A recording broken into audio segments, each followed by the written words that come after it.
Hey, futurists. If you enjoy thinking about the future as much as we do, we'd love to connect with you. You can find us on Instagram and Twitter at Hence the Future and on our website at hencethefuture.com. The past, Our computer is picking up a strange signal. the present, What's the world coming to? hence the future. Welcome to Hence the Future podcast. I'm Justin Clark, And I'm Mattimore Cronin. and today we're discussing the future of nuclear. And Mattimore, maybe we talk a little bit about why we're talking about nuclear and why it's relevant right now. Yeah, nuclear is a very relevant topic right now.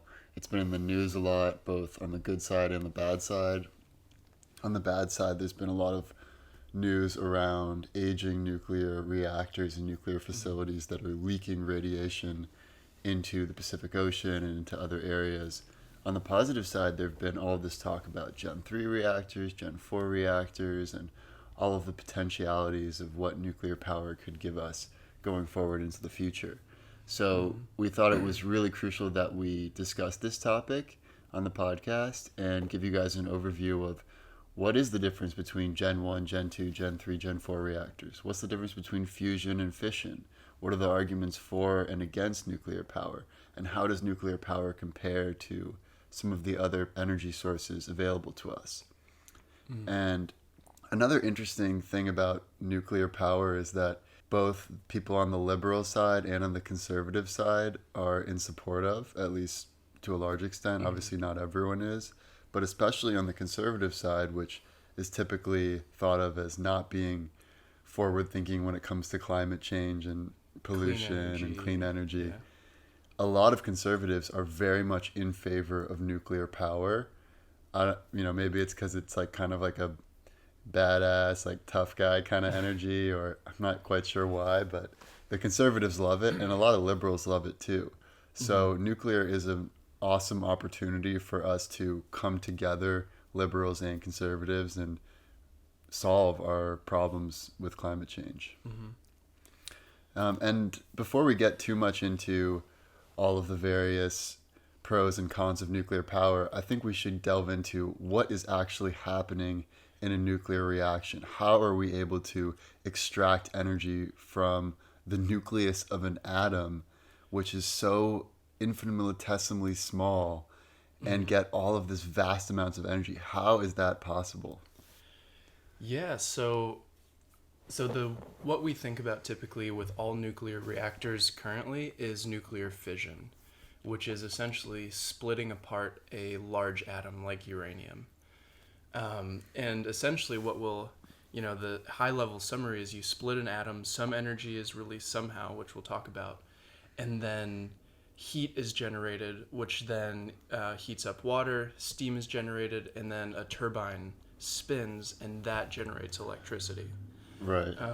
And that's pretty much the same way that every other power source works, except Yeah. for solar.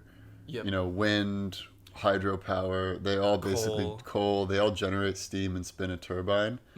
How are we able to trigger this process? What do we actually do, and what is the process that happens? Yeah, so when you split a big atom, so I guess to back up a little bit, the universe put in a whole bunch of work or a whole bunch of energy into these large atoms. Like, it's really hard and it takes a lot of energy to build up a atom like uranium. And that's kind of the starting point, is when you split apart something that took a lot of energy to make in the first place, when you split it apart, some energy is released from that because there Right. was so much energy that was put into the process of making it. And this gets back to Einstein's theory of general relativity, where mass can be converted into energy. And it's easy to think of all atoms as being very tiny, but in the atomic world, some atoms are vastly larger than others. I mean, it's like, the Empire State Building versus an ant. So a uranium-235 atom is very heavy. It's got a lot of mass, when you break apart that mass, it releases an enormous amount of energy. Yeah. And basically what you're left with is two additional atoms that are not uranium after that, because, if you remember from chemistry, like high school chemistry, the atom type is defined by the number of protons, electrons, and then neutrons as well. Right. And there's a lot of particle physics that goes into this, but it's really interesting that there is a lot of energy that's released. But one misconception that I had before recording this is that a atom bomb or a nuclear bomb is essentially just one atom being split.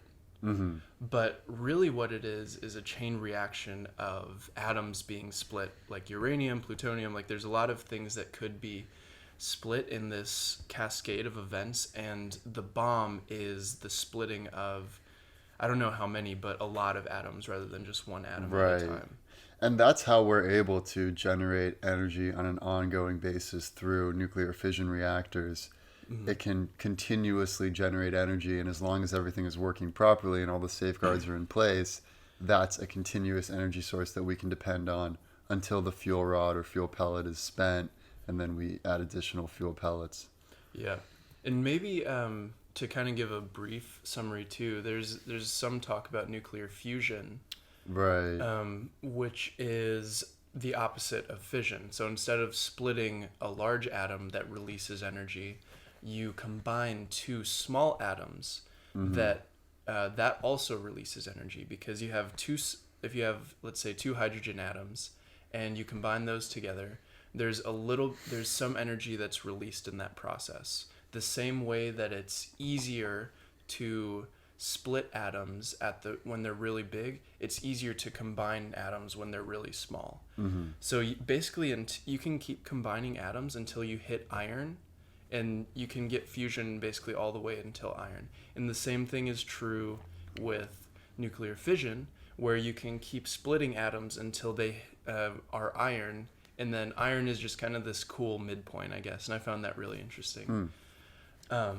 Yeah, and fusion is a big place where private companies and government organizations are investing. There's a lot of money going into it. Transatomic is one startup. TAE is another startup. But the most progress is actually being made in China, which I thought was interesting. And China has the ability to sort of think more in the long term and really plan and invest for their long-term energy independence. And if you just look at the scale of how much energy China's going to need, I saw one estimate that said that every 10 days, China would essentially need the equivalent of a new coal-burning power plant just to meet their growing energy demands. So a big subject of this podcast is going to be not how good is nuclear in a vacuum, but how good is nuclear compared to the alternatives. Because everything is a trade-off. We need energy. How does nuclear compare as an energy source as opposed to coal, or as opposed to solar power or wind power? So maybe we can talk a little bit about that. Yeah, I mean, the one thing that you need to that people think about when they think nuclear is that it's super dangerous, and that if you have so much nuclear radiation and all these nuclear power plants, that you're actually going to have nuclear radiation out in the world. And this can cause leukemia, this can cause cancers, and I think people point to the Chernobyl incident, the Fukushima incident, 3 Mile Island, all of these things that kind of give off a negative view of nuclear. Right, and I have some really interesting data on that Chernobyl in particular, where they did studies of the level of radiation exposure for different people in different situations. And they have one of those Geiger counters, which is how they're able to measure it. And just by measuring someone who lives in a small town versus a big city, someone who lives in a big city is exposed to 2.8% more radiation than someone who lives in a small town, just given the amount of pollution and cellular activity and just all the stuff that goes on in the city. Passive smoking, like if you're just a cigarette smoker, you get 1.7% more radiation than someone who does not smoke. Wow. And if you are one of the unlucky folks who has to actually be in Chernobyl to clean up the nuclear waste right after the disaster has happened, you only have 1% more exposure than someone who didn't have to clean up the Chernobyl waste. Really? Yeah, so the level of radiation, people just assume it's like, you're gonna turn into the hills have eyes and start Grow another mutating, arm. and yeah, but it's like you basically have 2x the risk if you just smoke cigarettes than if you literally were in Chernobyl cleaning up the radioactive sludge off of the walls. Gosh, that's crazy. So what do you think are some of the other major oppositions to nuclear? Yeah, so that's the big one that sticks in everyone's minds is the disasters. But if you actually look at the death toll per unit of energy created, nuclear is the lowest risk of all the energy sources. It's even lower than solar, even lower than wind and water, things that no one really has any obvious points against. Believe it or not, more people will end up dying through something related to those clean energy sources than through nuclear. And there was one calculation done that by having 10% of our energy produced via clean nuclear energy, we've actually saved 1.8 million lives. And that's calculated based on how many people die from pollution each year, especially particulate pollution, like having little dust. If you've ever seen pictures from, New Delhi or Beijing or anywhere really populated, 1.8 million more people would have died if that 10% of energy had been produced proportionally to how we produce the rest of the energy as opposed to nuclear. So this idea that it's so much more dangerous than the other sources is actually a big misconception. So one of the other things too this really just points to a human bias that we will overweight these big incidents like Fukushima or like Chernobyl, and underweight these really common occurrences where one or two people die in a minor accident in an oil drilling plant or something along those lines. Or the amount of miners that die in coal mines every year, and that's like the basis for a lot of Republican campaigns are like sending people back to the coal mines. like that's going to solve everyone's problems. And the other thing that I find fascinating about nuclear is that it allows nature to make a comeback in a way that other energy sources don't. Like, for instance, if you're a coal-based energy country, you're going to have to use a lot of area, your geographic area, dig stuff up out of the ground, have tractors and all of these things. And if instead you have a nuclear power plant, you can have all of nature on the outskirts of cities and still have all of the energy you need to build tall skyscrapers. And it's a good way to live alongside nature. And you can see that instantly if you look at pictures from the site of Chernobyl today or Fukushima or some of these sites that have been abandoned. They're just completely overrun with nature now, and they've become tourist destinations because they look kind of like post-apocalyptic towns. But, the animals there are doing great. They're not like growing, a third eye on their head. And there is some exposure. Like, there is definitely risk for pregnant women, children, babies. Those are the people most at risk, and they're actually able to measure the level of radiation exposure in their teeth, interestingly, like through baby teeth. But it still is not as bad as you would think. I saw one study that found that after Fukushima, children and people who were immediately in the red zone of exposure, they only had about a 10% increased risk of cancer. But I've seen other studies that have shown that it's more like closer to 0%. So it seems a little bit like somewhere between 0 and 10% additional cancer risk, or maybe 1 to 10% additional risk, which is relatively low when, we talked about the risk of if you're a smoker, if you live in a big city with particulate matter, even if you live somewhere that has lots of granite, that granite emits radiation.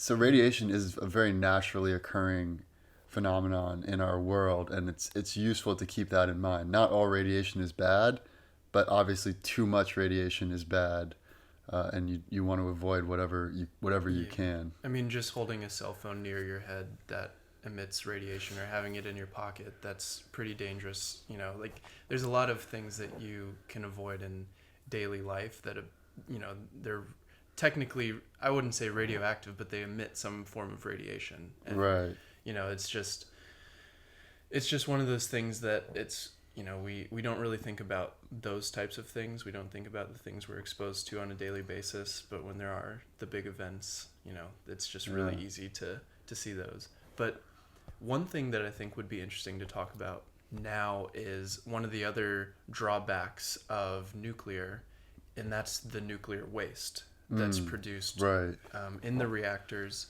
and everything that's generated in the fission process, all of those broken up atoms, those tend to be super poisonous, super radioactive, and dangerous particles.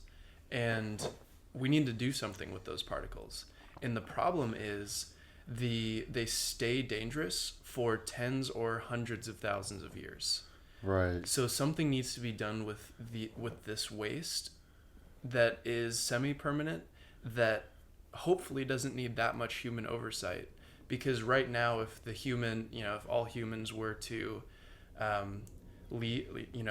disappear, the waste in a lot of these facilities would eventually leak out, because it requires energy to maintain the waste, and that's kind of an issue.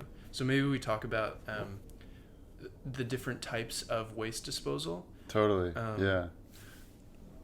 Right. So there's a couple options for nuclear waste disposal. When I was a high school kid and I learned about this, my initial thought was, oh, why don't we just shoot it into space? Right? Let the aliens and asteroids deal with it. Why do we have to keep it here on our precious Mother Earth? Mm-hmm. But the problem with that is that it takes so much energy, especially these giant barrels of radioactive water, to actually ship that into space and launch it out of our atmosphere would take more energy than the nuclear reaction would produce, at least right now. You know, it might get a lot cheaper to ship things into space in the future, but that's the case right now. And I mean, if something explodes, it's not like shooting something into space is exactly safe at the moment. Right. So you could have, radioactive water raining down on you. And, yeah, that wouldn't be a good situation. Yeah.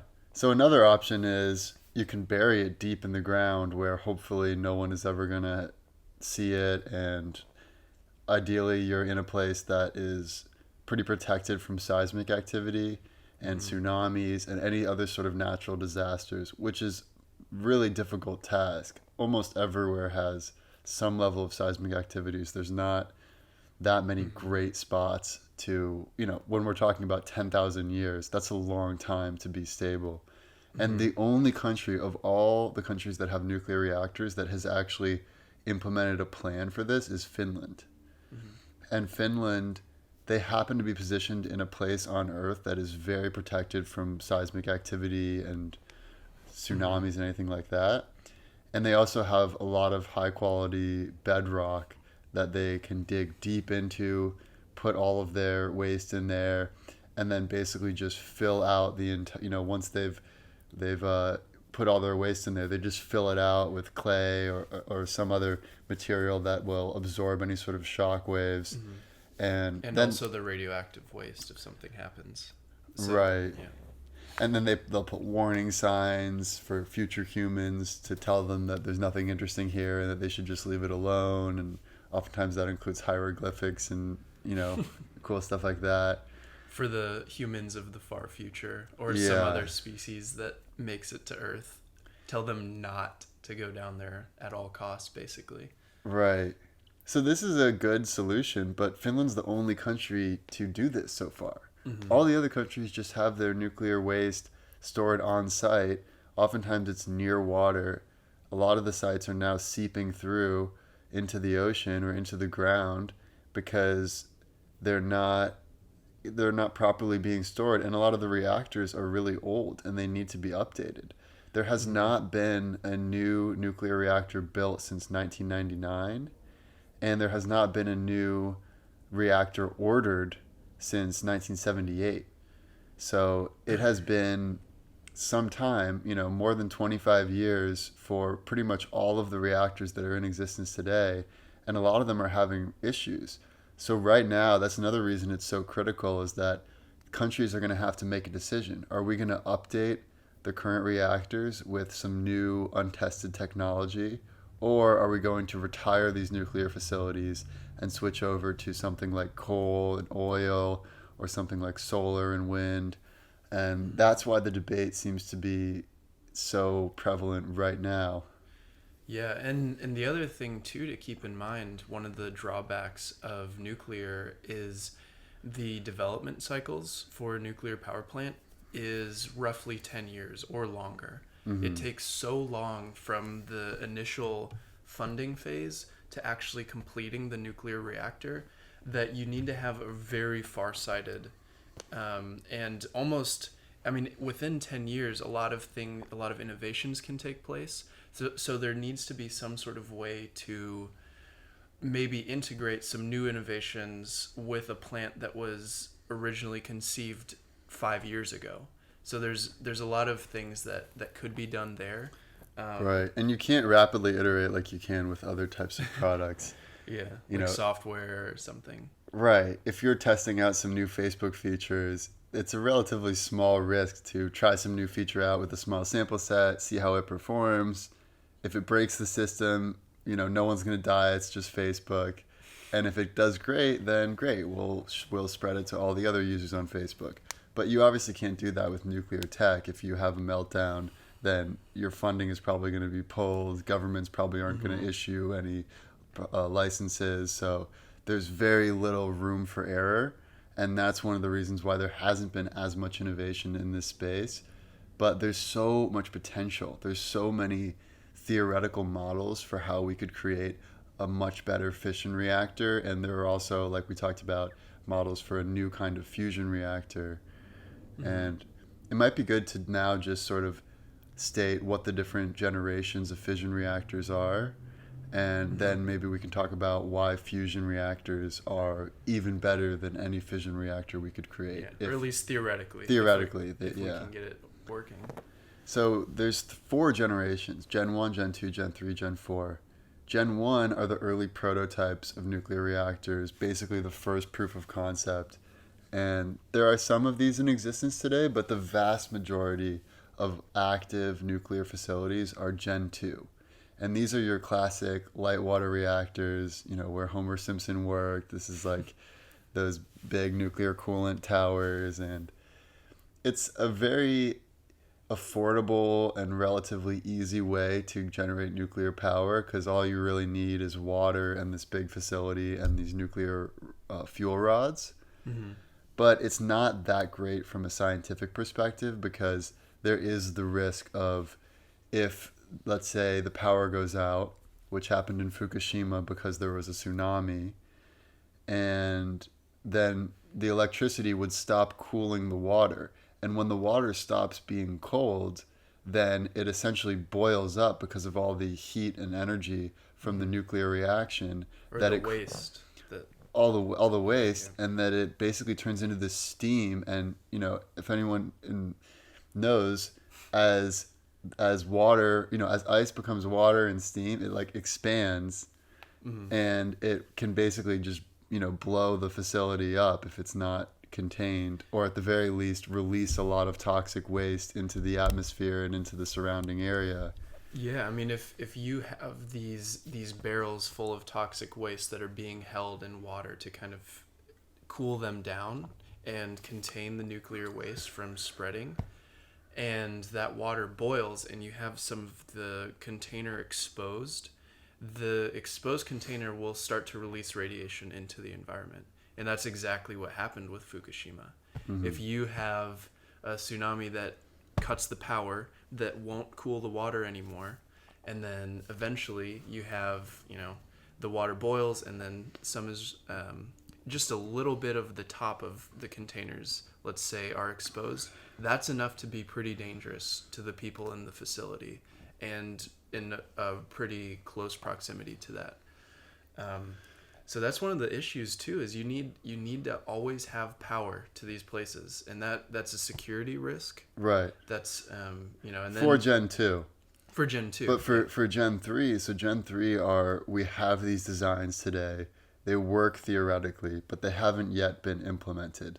And a lot of these are improvements upon Gen 2 without it being fundamentally different. Some of them are fundamentally different, but for instance, one example of a Gen 3 reactor is similar to the light water reactor, but instead of using fuel rods that aren't that protected, it uses fuel pellets, which are much more protected, and it eliminates the risk of there being a runaway chain reaction that would then result in some sort of a meltdown. So, one metaphor I've heard is it's like a Gen 2 reactor is like if you had a hand grenade and you wrapped it in bubble wrap and then you kept wrapping in bubble wrap for like a mile in every direction. A Gen 3 reactor would be the same thing, but the hand grenade is encased inside of like a titanium sphere. So even if the bubble wrap pops, there still is that protection in the most inner layer. And, there's obviously so much technical specifics around this, so we're not going to get too much into all the various types of Gen 3 reactors, but it's worth noting that a lot of the safety risks that people associate with nuclear power would not be nearly as prevalent in Gen 3, and especially not in Gen 4, which is even more futuristic types of designs that could completely eliminate safety and also could eliminate a lot of the waste. So for instance, there is one thorium reactor concept which uses a different type of material. Rather than uranium, it uses thorium. And thorium has two really big benefits. One is that it cannot easily be turned into a nuclear bomb, unlike uranium. And the second benefit is that it doesn't stay radioactive for nearly as long. So typically radioactive waste stays dangerous for 10,000 years or more, whereas with a thorium reactor, it's only a few hundred years. So that's one potentiality. And then the whole other side is fusion reactors. So maybe you want to talk a little bit about, I mean, we already said the broad swath of what fusion does, but maybe we talk about why it's so difficult and right. Yeah, so fusion is something that happens at the core of stars or in stars, because these stars are these cool little power plants or these cool manufacturing plants of the universe that just fuse tiny little particles together like hydrogen and create more complex atoms like uranium or like helium, or all these other atoms are kind of built from these fusion reactions. And the nice thing about the core of the sun is, one, it's super hot, which you need for fusion, and two, there's a lot of pressure. And the nice thing about having both of those things, when you have really high pressure, you don't need as high of a temperature to do this fusion reaction. So the core of the sun is roughly 2 million degrees Celsius. And there's a lot of gravity, obviously. It's a massive ball. But on Earth, we don't have nearly the pressure that is at the core of the sun. So if we want to achieve fusion on Earth, we need way hotter temperatures than the core of the sun, because we need to compensate for the lack of pressure. And because the sun is so massive that all of that mass, all the gravity, just pushes it inwards and creates additional pressure, additional heat. Yeah, and if you just think about how much pressure is, if you've seen those videos of like a tin can a mile underneath the ocean, there's a lot more pressure just underneath the ocean, which, relative to the core of the sun is tiny. Right. So like it's almost inconceivable amounts of pressure at the core of the sun. But anyways, it turns out that in China they were actually able to achieve fusion, I think on a super small scale. Right. But they needed to get their reactor to roughly 13 million degrees Celsius. So 6.5 times the heat of the core of the sun. Wow. So yeah, I mean, it's possible, but there's a lot of things that we need first before we can achieve fusion, and the whole temperature, pressure Right. situation is kind of the one, or it's one of the Yeah, main so the temperature problems. pressure is one main problem, and then the other one is the materials themselves. So theoretically, you can basically get a cup of water and use that as fuel in a fusion reactor to generate the equivalent energy output as an entire barrel of oil and have almost no pollution. Some, a little bit extra helium in the atmosphere, but not that much, not nearly as much pollution as you would get with any other form of energy reaction. But this can't just be any cup of water. It has to include deuterium and tritium. And deuterium is commonplace in our ocean, so that's easy. But tritium is not. Tritium is really rare. Most of what exists on Earth is already being used in nuclear bombs, so it's really expensive and really hard to get. However, we do know of one good source for tritium, and that is on the moon. And because the moon doesn't have an atmosphere like Earth to protect it, it gets a lot of solar dust accumulates on the surface of the moon, and that solar dust is rich in tritium. So we could imagine a future scenario where there's a moon base, and on this moon base we basically mine tritium, we send it back to Earth, we combine it with just a cup of water from our ocean with deuterium and H2O, and then you are able to generate near limitless energy with no side effects, basically no side effects. And it would be free, clean energy to power human civilization for the next however long we're around before we screw things up again. But yeah, I mean, fusion could be a complete game changer. And the cool thing too, between one of the reasons that fusion is really nice compared to fission, aside from way less toxic waste, is kind of like you were saying, the resources for doing nuclear fusion are uranium and some of these super rare elements, or sort of rare elements. And if there was the nuclear proliferation, we would need to mine a lot of uranium, right, or thorium, all these other things. But if we can, maybe companies like Planetary Resources, I think that's a Peter Diamandis company that's trying to mine asteroids and do some sort of space exploration and mining, and we can get those resources relatively easily. That's, like you said, that's so limitless. We can add fusion reactors to basically everything. If we want to become a spacefaring species, we want to probably have fusion reactors in our starships. right. So everyone is in agreement that if we can get fusion reactors, it is total game changer and will be the best energy source that we have uncovered thus far. I think an important question is, while we're doing these experiments to achieve fusion reactions that are economically viable, should we replace our currently energy sources with fission reactors? Because there are nuclear reactors that exist today that could be a great alternative to other energy sources. The question is, should we implement the current reactors of today while we're working on creating these new, even better versions? And one of the biggest arguments that I've seen in favor of us accepting the nuclear energy that we have today is that with nuclear fission, we're able to at least control where the waste product goes. It's in these barrels of radioactive water, or in other reactors, it's not water, it's some other type, but essentially we're able to put it wherever we want.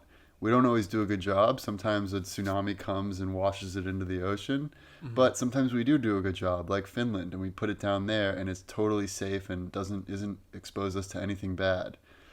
And that's totally different than when you look at something like coal burning power plants or oil burning or natural gas, because that's getting released directly into the atmosphere.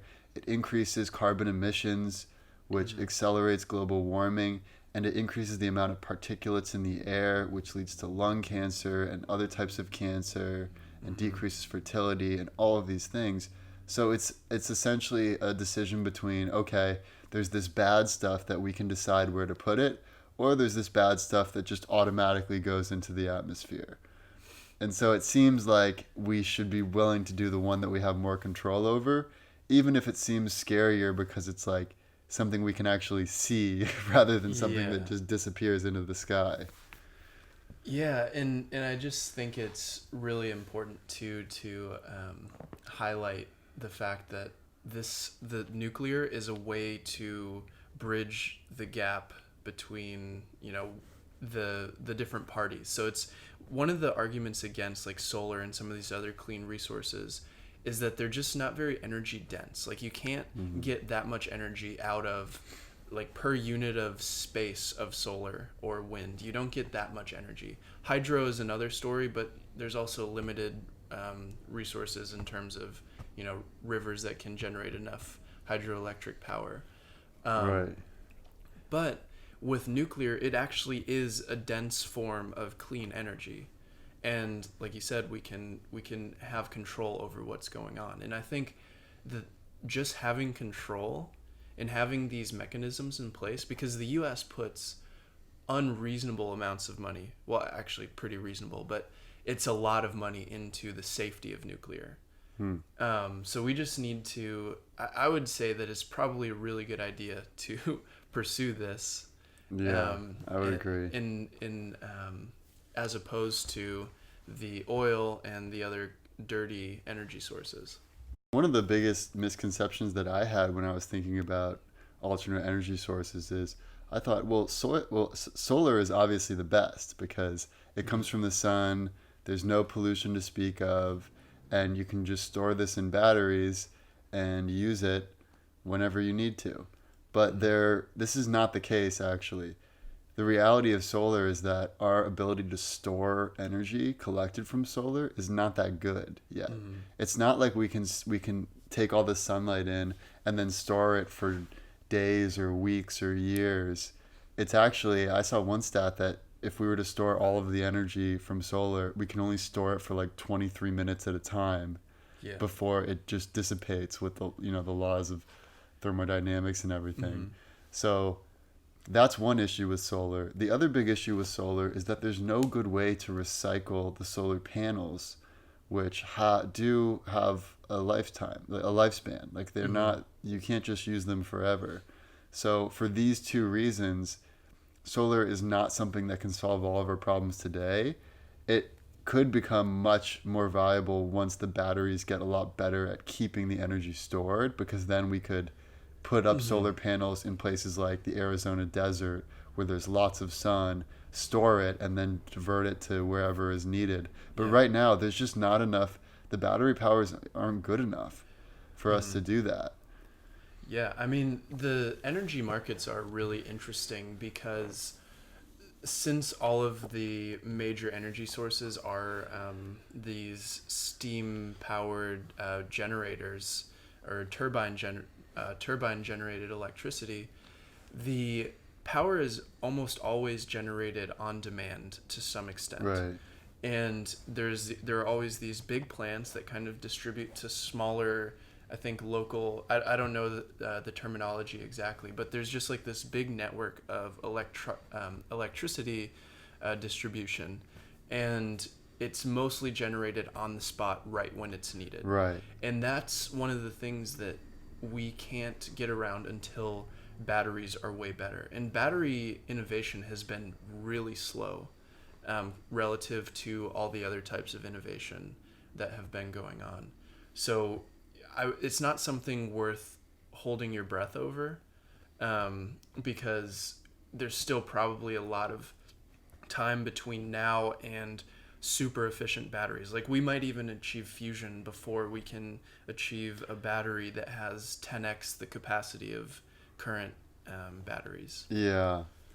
And a good example of that is if you look at Germany and France, because Germany very much bought into this idea of clean energy in the 60s and 70s and 80s, where it was all about switching to solar, switching to wind, to water, and they strategically decided not to pursue nuclear.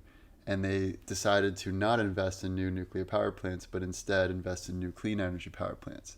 On the flip side, France went fully into nuclear and they now have 93% of all their energy is generated via nuclear fission reactors.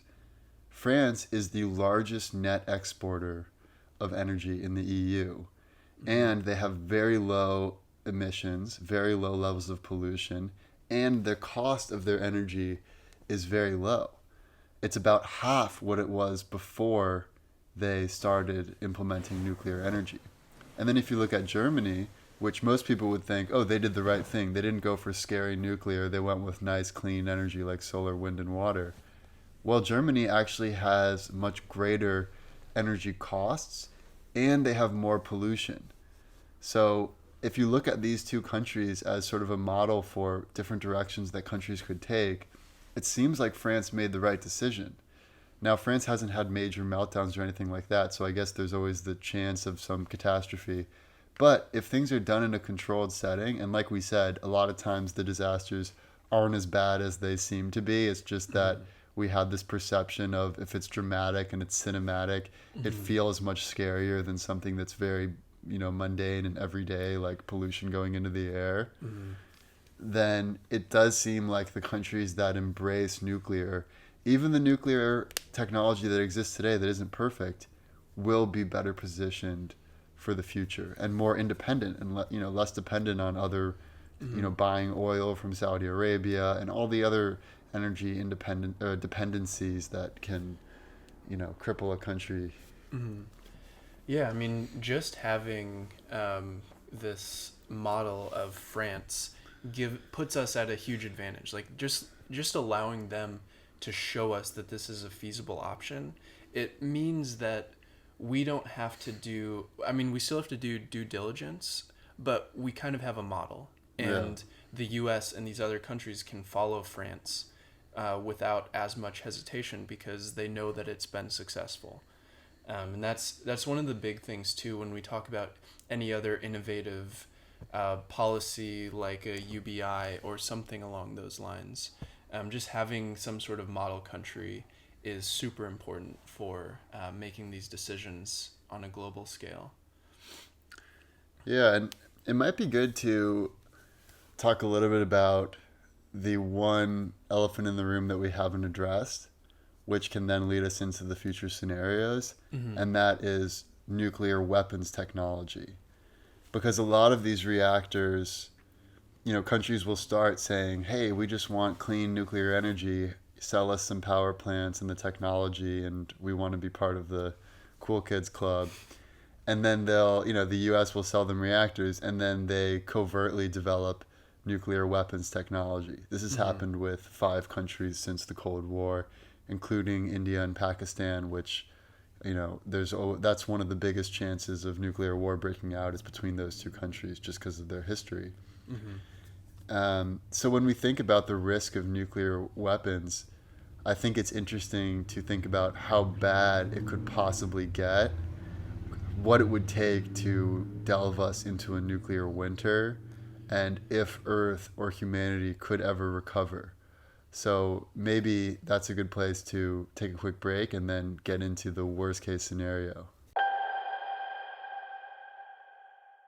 What do you think is the worst case scenario? Worst case scenario. My worst case scenario is what would truly be the worst if we were to explode all of the nuclear bombs in existence today. So there are currently 15,000 nuclear warheads on Earth. 14,000 of them exist between the US and Russia, and the remaining 1,000 are with all the other nuclear countries. If we were to drop these 15,000 nuclear bombs on all the biggest cities, we could wipe out all of the major cities, and we would still have 1,500 bombs left over. And so with that, we could also wipe out some of the people living in the bigger towns and whatever the next biggest populated areas are. But the net result of this, even when you take into account radiation, nuclear fallout, that kind of thing, only half of the world's population would be eliminated. And that was not as bad as I had expected when I went into this. I figured that we could destroy humanity if all the nukes were blown up.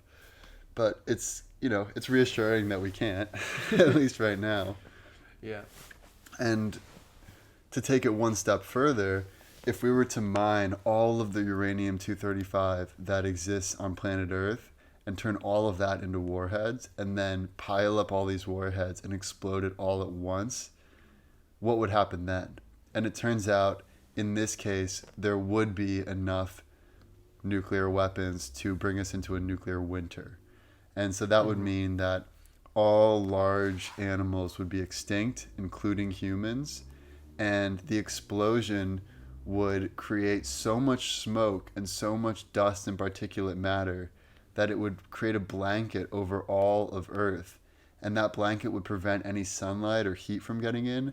So that's why it would basically be a dark, frigid place, hence the future, hence the name, but hence the name nuclear winter, right? And this nuclear winter would be pretty terrible for us, but the other life forms on Earth would be more or less fine at the micro level especially. So cockroaches can withstand 40x the amount of radiation as humans can, so they would be fine, probably. Wasps, one certain type of wasp, can withstand 9x the amount of radiation as cockroaches. And then there are even bacteria that flourish in an environment with radiation and radioactive nuclear waste. Yeah, they literally digest nuclear molecules. Yeah, that's their food. That's their In-N-Out burger. So Mother Earth would be fine in the worst case, but humanity would not, and all the animals that we care about, that you would decorate your baby's crib with, like those animals would all be gone. Yeah.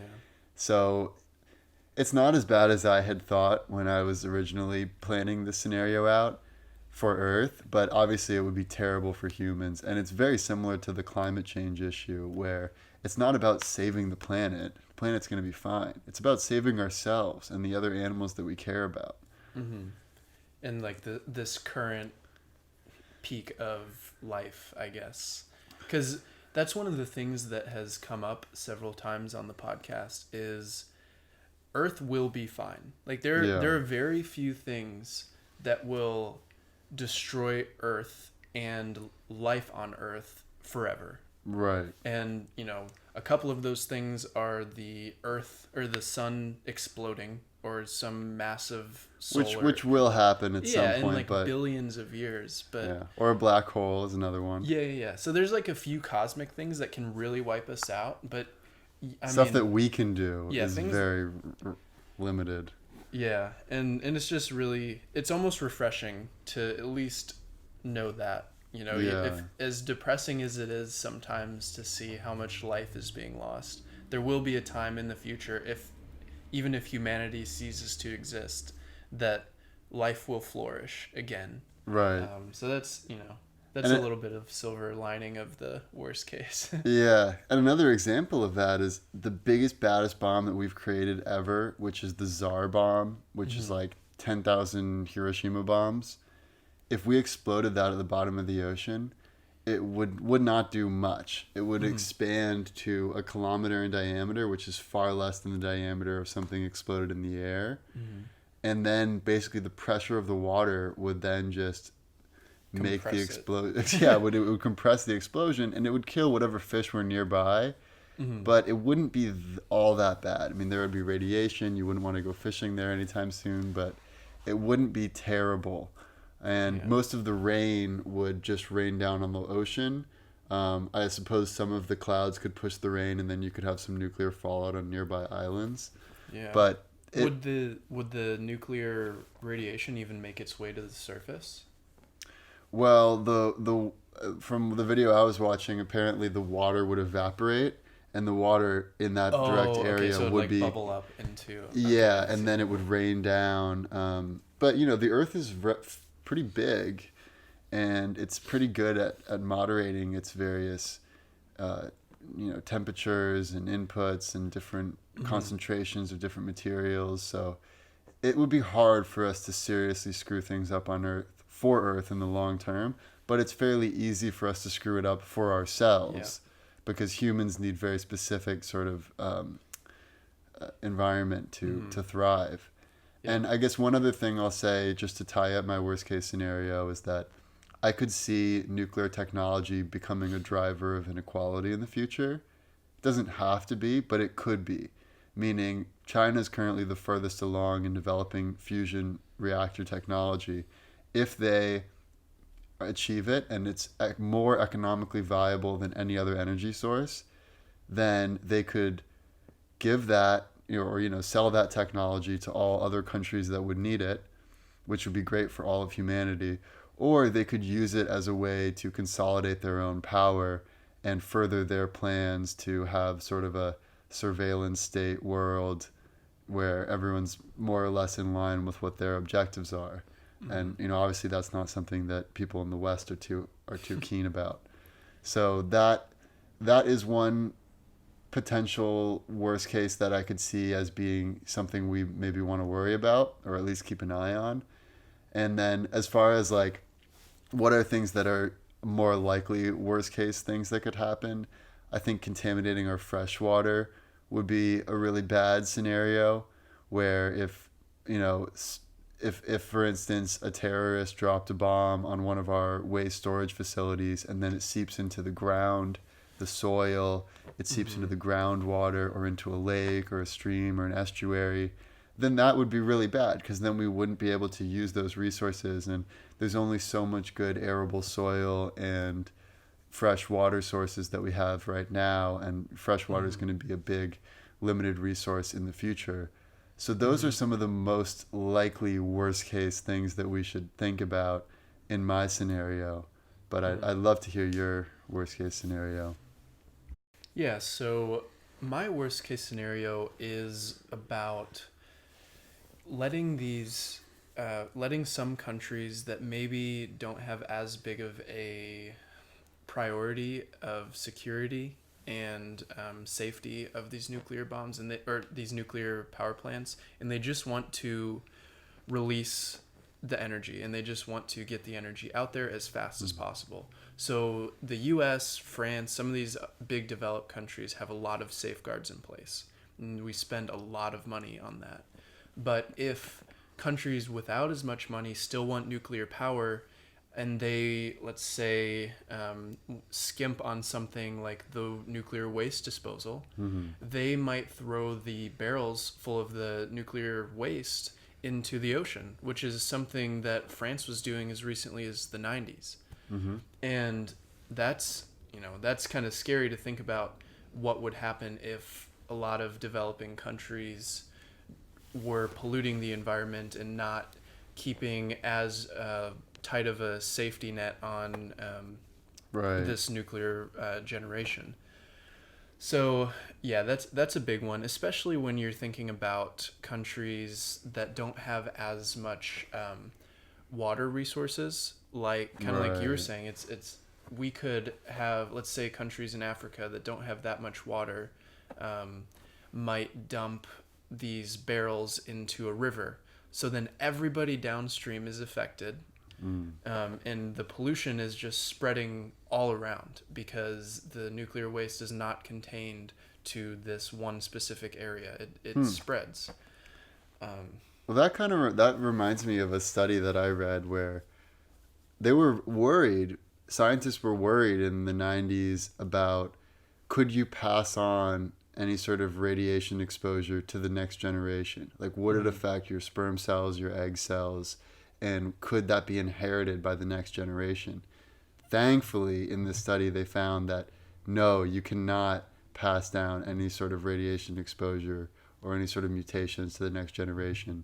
So that's something that's good to note, that yeah, it could kill all the people downstream if you dumped pollutants into the water, but their kids, at least, unless they were drinking the same water, wouldn't necessarily be exposed. Yeah, I guess the problem would be if the soil was contaminated, because with these countries in Africa, especially like along the Nile River, for example, like it's pretty much desert everywhere surrounding these rivers, especially the Nile River, and the only fertile places are right along the river. And if you ruin these fertile places, then there's a lot of downstream effects from that. So a lot of, this is really a worst case scenario where, you know, nuclear waste is not disposed of correctly because because countries are just in a hurry to get nuclear power.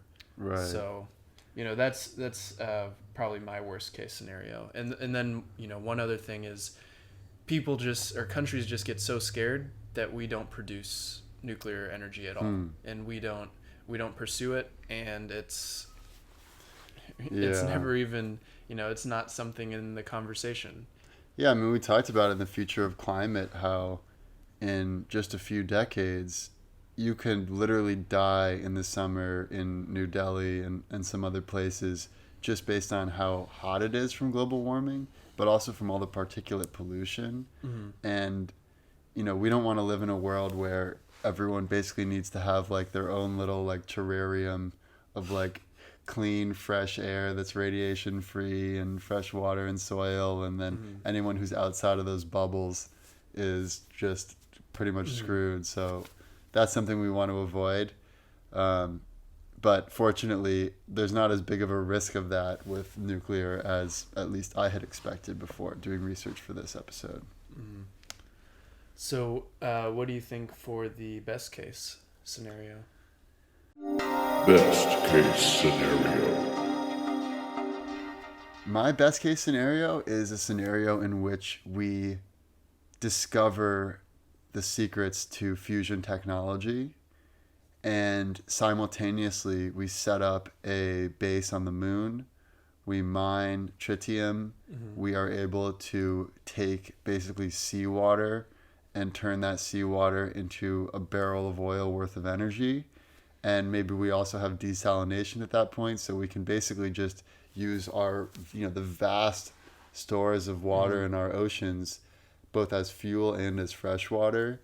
And that would be a clean, free energy source. It would help us to curb climate change, so there would not be nearly as many people dying from particulate matter pollution.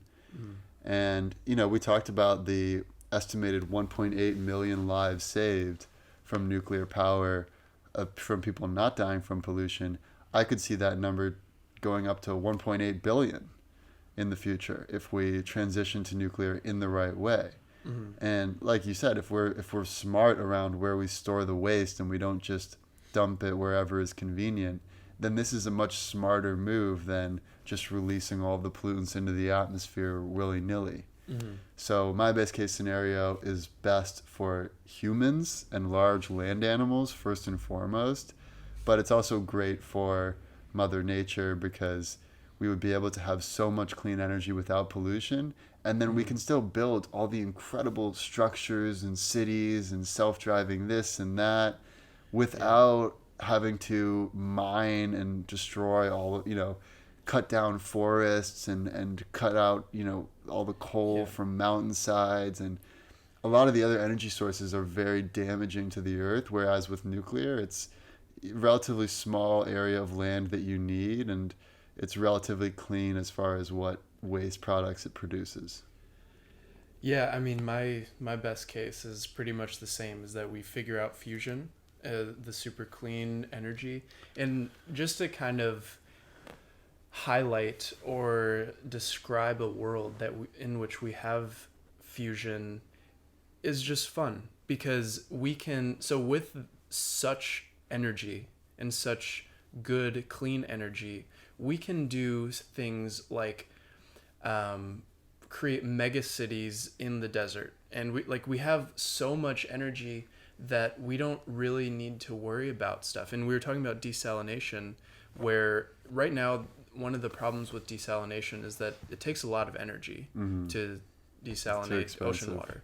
And if we had fusion, you know, it might be this mutually beneficial relationship between desalination and fusion, where we can desalinate ocean water to, you know, be used in fission, but also because fission is such a dense form of energy, we can desalinate water for all of these various things, like, let's say, bringing forests to the Sahara Desert, or to, you know, like just getting rid of deserts in the sense that, like, now we have all of this energy that we can use to, I guess, remake Mother Nature kind of however we want. Like, there's a lot of things that we can do with that much energy. Yeah, I mean, that's kind of how I envision the best case just in general of the like future Earth is. Right now we have so many human beings. Like, if you just look at any city and then you look at like the other animals around, it's like there are so many damn humans around. And we're all breathing hot air and lighting things on fire, and that is necessary for us to get to the level of technological progress that we are at right now. But I can imagine a future where there's a smaller number of humans, but that we're able to do so much more because we're able to harness energy and knowledge and technology to such a degree that we're basically like the, some of the like CIA agents of Mother Earth, or I don't know what the right analogy could be, but we're like the top agents that kind of go around and do things for Mother Earth. We like fix some of the environment here. We go colonize another like planet over there. We're like doing these things, but we're not damaging Earth in the process. In fact, we're doing the opposite. We're saving Earth, and we're actually making it more dense, like more dense with life and more biodiverse. Like there's so much that we can do, and we could even introduce life if we had that much energy. We could introduce life on Mars, maybe, like terraform Mars. Which would be like the director of operations is better than like CIA. Yeah. Because we might even be able to terraform Mars, create its, magnetosphere that it needs, and just totally inhabit our own solar system, on the relevant planets. Yeah. So, what do you think for the most likely scenario? Most likely scenario.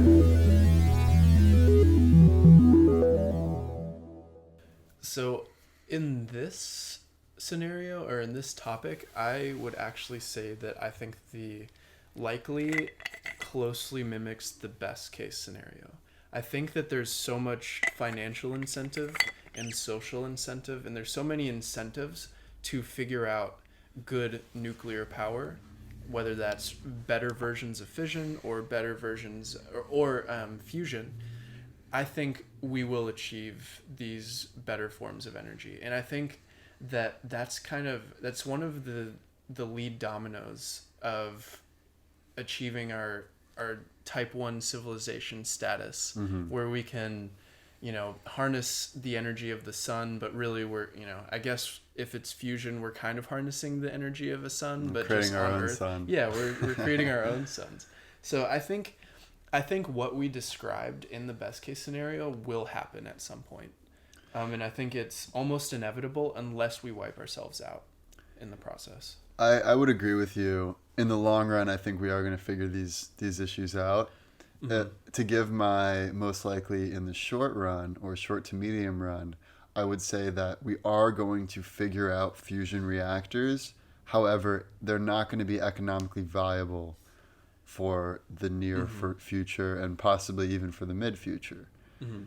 So I think that, for instance, China and some of these startups in America are going to be able to do it consistently, but it still is going to take more money and energy input than the energy output produces. Yeah, and that's how a lot of innovations starts, are anyways. Right. Yeah. So because of that, I think in the meantime, while we're making it economically viable, Gen 3 and Gen 4 reactors are going to become more and more widespread in some countries. Not all countries. I think this is a very political issue as well. So I think certain countries are just more open to the idea of nuclear power, whereas other countries are not as open to it. So I see a situation where certain countries adopt Gen 3 and Gen 4, and then they're better positioned than the other countries because they have less energy dependence, they have less pollution, and they have lower energy costs. And going into the future, we talked about China basically needs a new coal-burning power plant every 10 days just to meet their energy demands. This is going to be a huge competitive advantage for those countries. Yep. And especially for a country like America, I think that the sooner we can get over our partisan divides and come to at least agree on the facts around nuclear and then decide, okay, what do we actually want to do here? And I think we do need to think a little bit more as a team rather than as like individual little sub teams. Like, for instance, the U.S. found that the place that makes the most sense to store nuclear waste is the Yucca Mountain in Nevada. But then the Nevada governor, really got up in arms about this because he didn't want it in his backyard, the not in my backyard phenomenon. And I can see that, like, no state would want it in their own backyard, but there needs to be some tough decisions made in this case, and we need to all work together, and we need to make some decisions now around how we want to deal with energy, because our consumption is going up, and we need to be smart about the trade-offs. It's not just nuclear or no nuclear, it's nuclear or coal, oil, natural gas pollution, and less than reliable, renewable energy sources. So yeah, I think the most likely is that nuclear represents a competitive advantage for the countries that implement it and embrace it. We are all gathered here today to talk about three very important things. I would totally agree with that. We're going to talk about what has happened, Awesome. Well, I think what is that's a good currently place to end it. This has happening, and been what the will future of inevitably nuclear. happen. The past, the present, and the future. Our computer is picking up a strange signal. The past, the present, and the future, baby.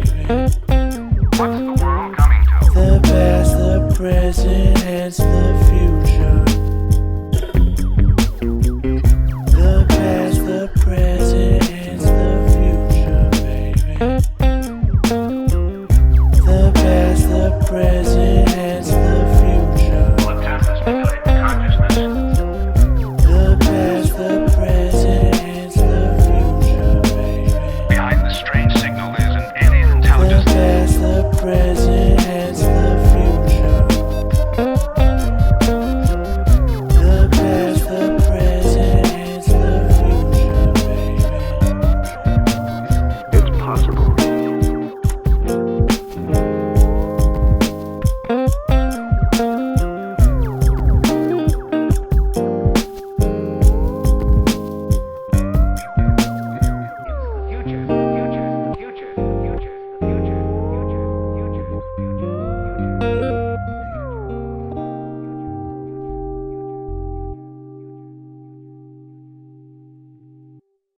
Hey futurists, if you've made it this far, you might be wondering who created the Hence the Future theme song.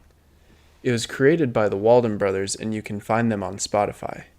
The Walden Brothers also produced the sound bites for the worst case, the best case, and the most likely future scenarios. At Hence the Future, we're always looking for ways to improve the quality of our episodes and our predictions. To that end, we're building a team of researchers to curate the most authoritative and highly vetted sources as the foundation for every episode. If you'd like to support these efforts, you can donate a small monthly amount at anchor.fm/hencethefuture. And if you haven't done so already, please rate and review the podcast on iTunes or wherever you listen to podcasts. We appreciate your support.